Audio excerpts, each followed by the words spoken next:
এই না, এর ভিতরে বাজার আছে, যাও রান্না বসা। ব্যাগ ভর্তি বাজার করে লই আইছস, এত টাকা পাইছস কি ভাই? সারাদিন রোজগার করছি, রাজমিস্ত্রির কাজ করে যে টাকা পাইছি ওই টাকা দিয়ে বাজার নিয়ে আসছি। অহন তো আর ভাবি কইতে পারবো না যে আমি ভাইয়ের ঘাড়ে বসে বসে খাই। একদিন কাজে গিয়া অনেক বড় বড় কথা কয়া শিখা গেছো, একদিন বাজার কইরা অনেক বড় হয়ে গেছো, তাই না? এতদিন তো বাইরের ঘাড়ে বয়া খাইছো, তখন তো বড় বড় কথা কও নাই। চুপ করো, আমার কিছু বলতে দাও। ভাই তুই রাজমিস্ত্রি কাম করতে গেছস, তোরে পড়ালেখা করাইছি, তুই ভালো চাকরি করবি, বড় চাকরি করবি, তুই রাজমিস্ত্রি কাজ করবি, এই জন্য তোরে পড়ালেখা করাই নাই ভাই। ভাইজান, আমার মনে হয় কি জানো, ভালো কিছু আমার কপালে নাই।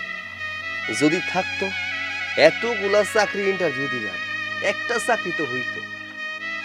চাকরি পাইতে গেলে টাকার দরকার হয়, ঘুষের দরকার হয়, মামা খালুর দরকার হয়।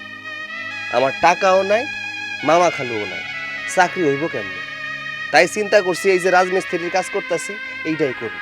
এই রাজমিস্ত্রির কাজ করে দেখবে একদিন অনেক বড়। না ভাই, কালকে থেকে তুই রাজের কাছে যাবি না, রাজমিস্ত্রির কাজ অনেক কষ্টের। এতদিন তো তোমার ভাই কোনো কাজ করে নাই, এখন একটা কাম পাইছে, পরে কাজে যাইতে দাও। চুপ, আর একটা কথা বলবা না, তোমার কোনো কথা শুনতে চাই না। তোমার বাজার পাইছো না, যাও রান্না করে যাও, রান্না বসাও, যাও।